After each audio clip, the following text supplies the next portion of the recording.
di sini.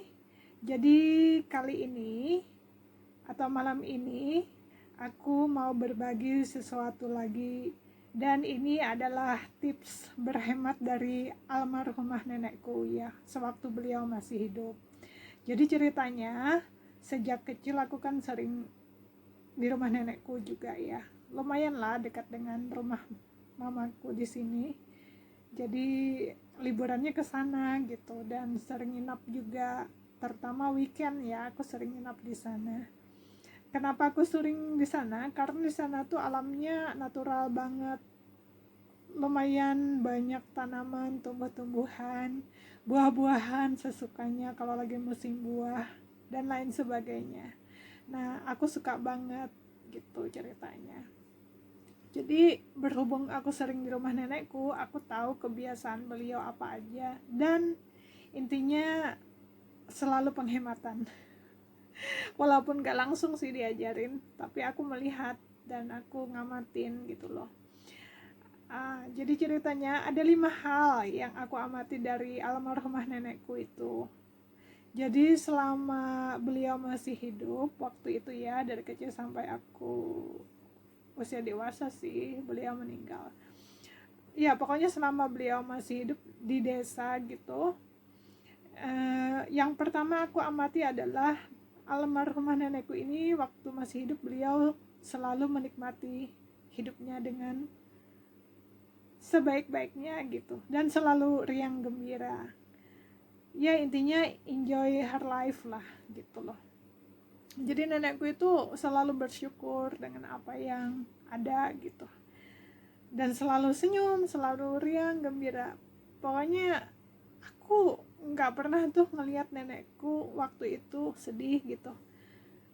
Jadi spiritual nenekku alhamdulillah bagus ya, dan juga selalu enjoy life gitu. Itu yang aku suka banget.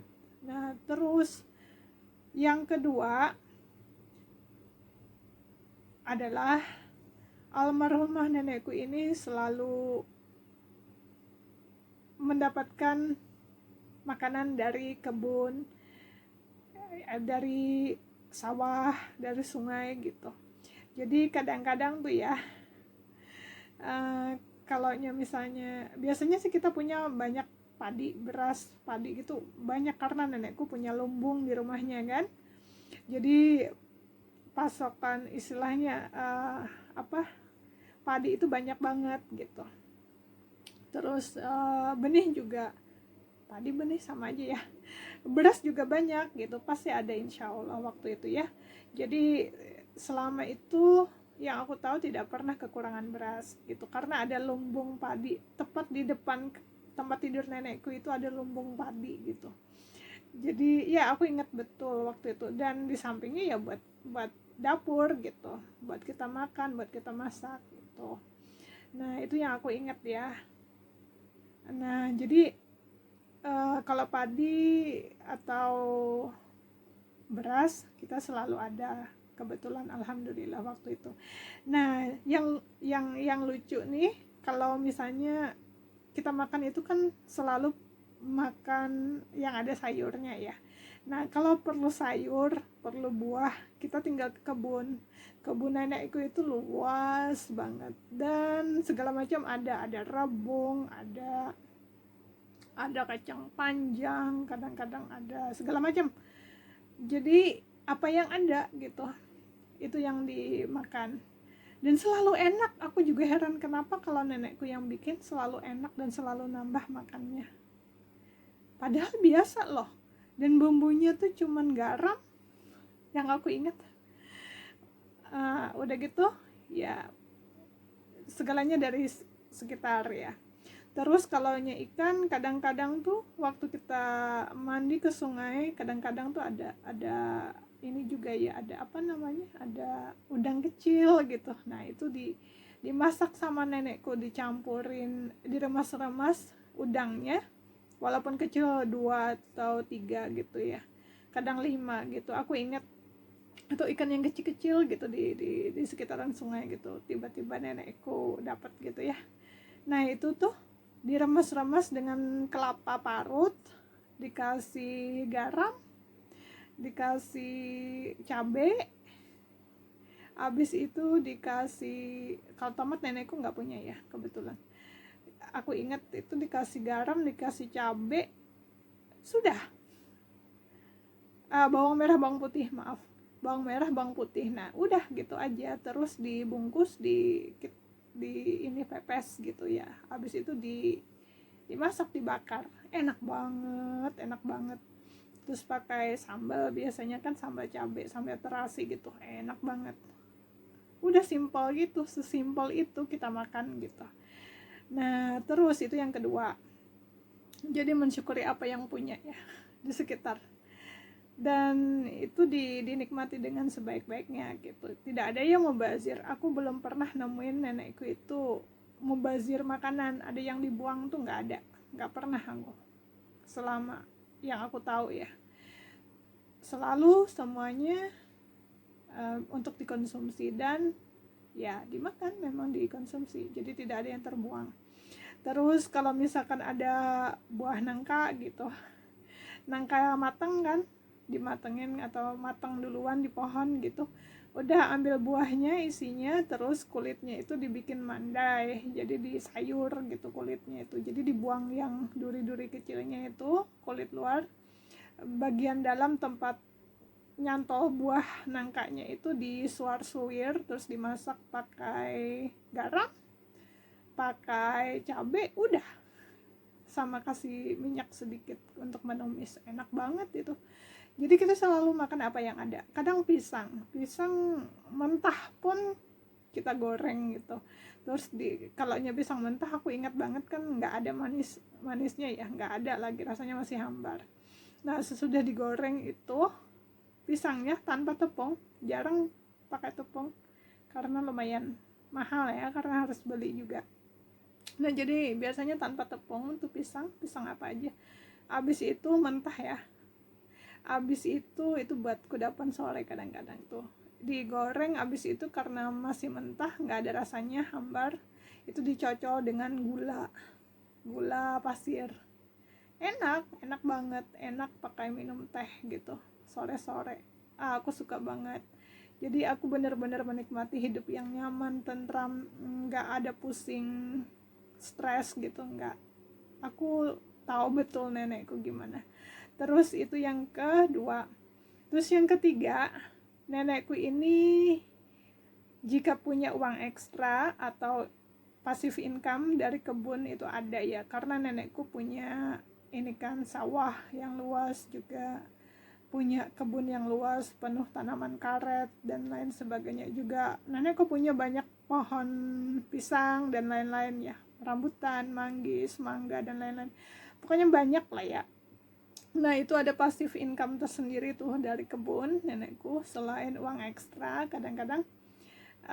Jadi uangnya ini dikumpulin sama nenekku, sesudah itu dibeliin tanah lagi dan dibelikan perhiasan emas ya. Itu yang aku tahu.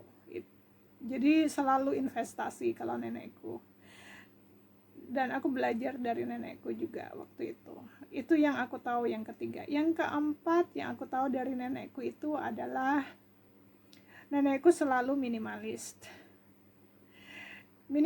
dalam hal berpakaian, dalam hal perabotan rumah tangga, furniture, itu minimalis semua nenekku. Jadi aku ingat banget, baju tuh sebenarnya ada beberapa, dan nenekku itu nggak punya lemari untuk nyimpan baju beliau gitu. Ada sih lemari, tapi penuh dengan pakaian pamanku yang masih kecil itu ya waktu itu. Nah itu pakaian di situ, ada juga baju aku di situ. Tapi kalau untuk nenekku sendiri, beliau biasanya menyimpannya di dalam panci yang besar, ditaruh di bawah tempat tidur. Nah ya segitu aja pakaian nenekku, dan kebanyakan masih baru loh di sana pakaiannya. Kalau untuk nenekku kan sukanya pakai kayak kebaya kuto baru gitu ya. Nah nenekku itu punya sarung banyak, punya kebaya itu juga banyak.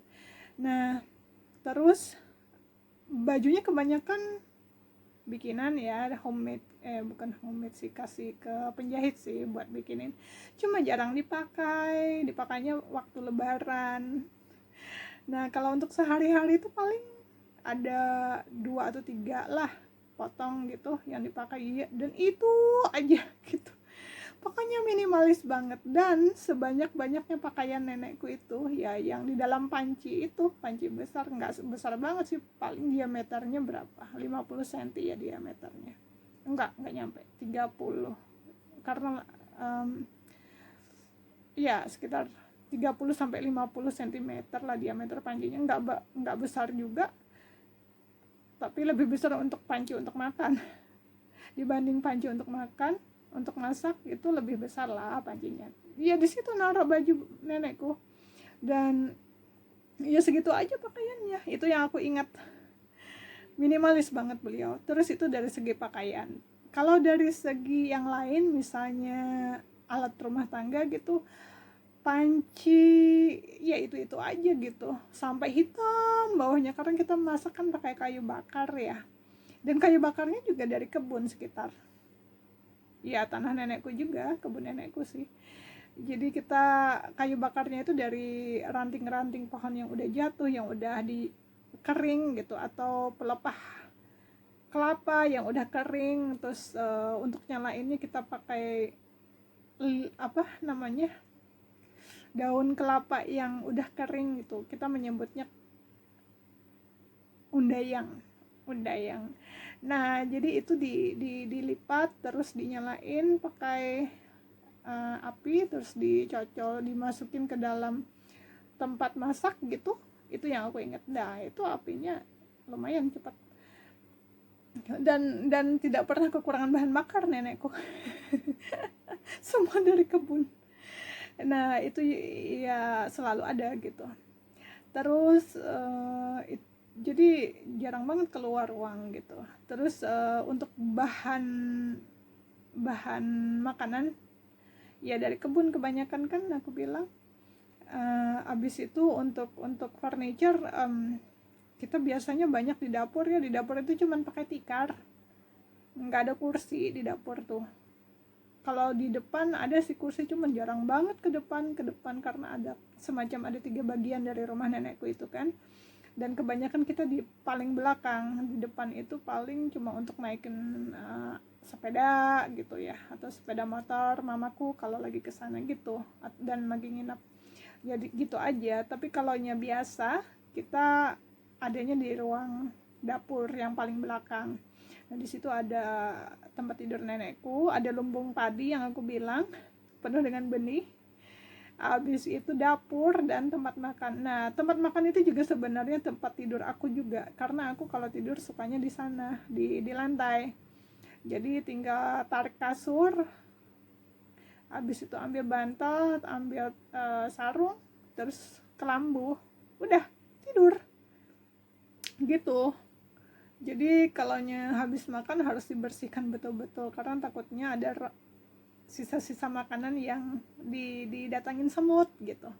Nah jadi jangan sampai terjadi, karena bisa gatal-gatal di tangan atau di badan, nanti digigitin semut kalau nggak bersih. Ya gitulah. Furniture, dari segi furniture sederhana banget. Terus kalau untuk seasoning ya, untuk bumbu-bumbu ya nenekku kalau masak paling cuman pakai garam, habis itu asam jawa, kalaupun pakai kunyit dan cabai itu sesekali aja, nggak selalu ya. Paling sering itu garam sama asam jawa, udah gitu aja, nggak ribet banget, simple, sesimpel itu gitu loh. Nah tadi udah aku rangkum ya, seasoningnya segala macam ada di sana. Jadi itu udah yang kelima.